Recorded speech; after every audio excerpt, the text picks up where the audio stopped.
طبعا في العصر اللي احنا فيه الناس كلها محتارة ومش عارفة تعمل ايه، وانا النهاردة جاي ادردش معاك في شوية حاجات كده ممكن تفيدك في عصر تصميم بالذكاء الاصطناعي.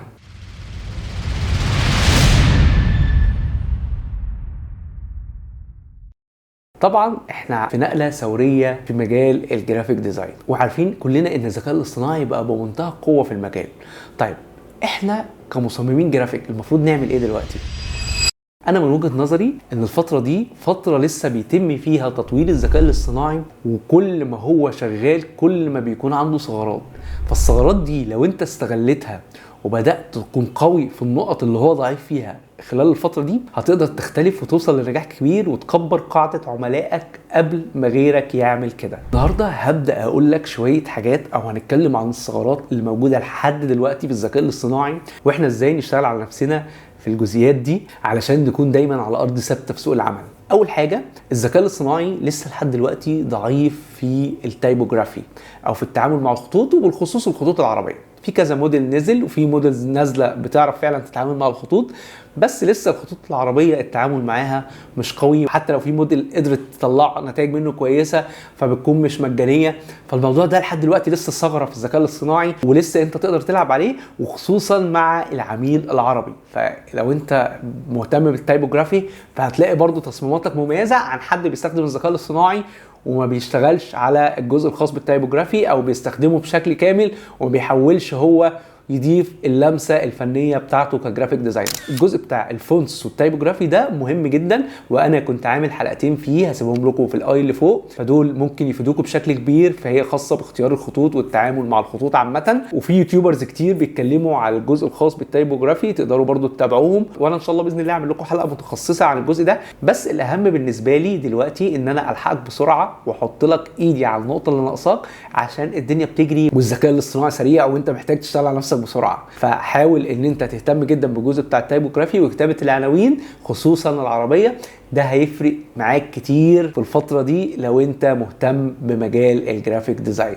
تاني حاجه معانا، ودي حاجه برضو مهمه جدا في الفتره دي، ان الذكاء الاصطناعي من ثغراته التشابه في الافكار. يعني حتى الناس لو بتسال شات جي بي تي عشان توصل لفكره معينه ففي تشابه كبير في الافكار، فده بيخلي في ضعف عند مصممين كتير ان هم شبه بعض. فلو انت عايز تختلف لازم تكون بتعمل تغذيه بصريه، لازم تكون بتعمل تغذيه بصريه عشان تكون دايما مطلع على الافكار الموجوده، وهتعرف ساعتها ازاي تحقق او توجد افكار جديده. يعني التغذيه البصريه دي دايما كل فكرتين بتطلع منهم فكره ثالثه، فلازم دايما تكون مطلع تتفرج على التصميمات والتكنيك اللي هي شغاله بيه، سواء بقى اللي عامله بقى ديزاينر او ذكاء اصطناعي. انت عايز توصل بس تشوف الافكار والنتائج، لان في عصر الذكاء الاصطناعي والاي اي الابداع بقى الاساس. ما بقاش الاهتمام موجود في التولز على ان يكون انت اصلا فعلا ديزاينر وعندك ابداع الديزاينر. فلازم خلال الفتره دي تكون بتتفرج كتير وبتحاول تنمي ابداعك على قد ما تقدر. وانا برضو كنت عامل حلقه خاصه عن التغذيه البصريه هسيبها لك في الاي اللي فوق، ممكن تتفرج عليها وممكن تفرق معاك وتنفعك كتير.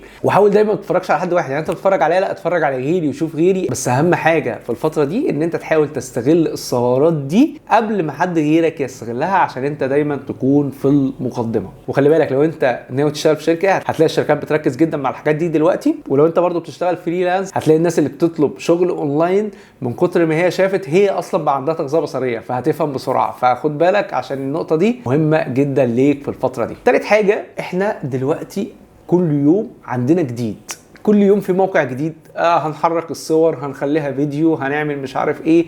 كل يوم في تطور في الذكاء الاصطناعي بشكل رهيب وسريع جدا، وكل يوم بينزل موديل جديد اقوى من الموديل اللي قبله. فاحنا دايما متابعين الجديد، فده ممكن يجيب لك اصلا احباط. يعني عامه ده في حد ذاته ممكن يوصلك لمرحله الاحباط، الا اذا كنت انت منظم. على فكره انا كاحمد اساسا مش من الناس المنظمه جدا، بس على قد ما اقدر عشان احاول برضو اكون مواكب الاحداث لازم اكون منظم، علشان الخيوط ما تخشش في بعضها والاقي نفسي في الاخر مش فاهم حاجه. فلازم انت تكون منظم. يعني انت لو مثلا بتقلب على التيك توك على الانستجرام بتقلب على اليوتيوب وبتلاقي ادوات جديده للذكاء الاصطناعي او بتلاقي مواقع جديده، لازم يكون عندك نوتس معينه، حتى لو نوتس الكترونيه بتكون بتسيف فيها المواقع دي وبتكتب الموقع ده بيعمل ايه بالظبط، عشان لما تيجي تجربه تكون فاهم ده انت رايح فين اصلا، داخل الموقع ده عامل ايه. لان كل موقع من مواقع الذكاء الاصطناعي هتلاقي ليه مميزات وليه عيوب، وكل موديل هتلاقي ليه مميزات وليه عيوب. فانت لازم دايما تكون عارف احتياجك وتكون منظم افكارك ومنظم نوتس خاصه بالحاجات اللي انت بتتعلمها الجديده عشان الدنيا ما تضيعش منك. لان في فتره التطور السريع اللي احنا فيه ده والتشتت ده